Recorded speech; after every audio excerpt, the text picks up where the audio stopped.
What's up, everyone? Welcome to the video. Today we're going to take a look at how to replace the battery in this Jeep Wrangler remote key fob.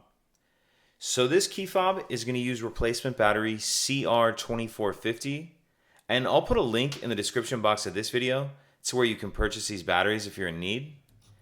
The other thing I'm going to be using is a small flathead screwdriver. So if we grab our fob and we flip it over so we're looking at the back of it, and then we look at the bottom near this key ring down here.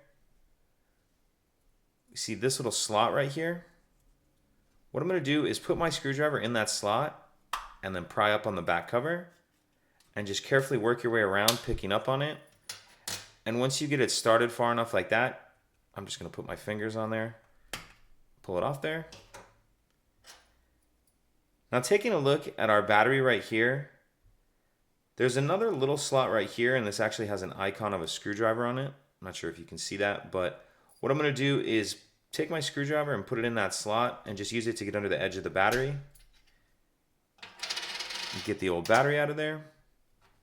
Now we'll grab the new one, and we want to make sure that we're installing that with the plus side up. And I'm just going to kind of tuck this edge in first, like that, and then snap it down into place. And then grab the back cover and snap that back on. And that's it. If you have any questions, please let me know. If you could take a second to like and subscribe, it helps us out, and I'd appreciate it. Thank you.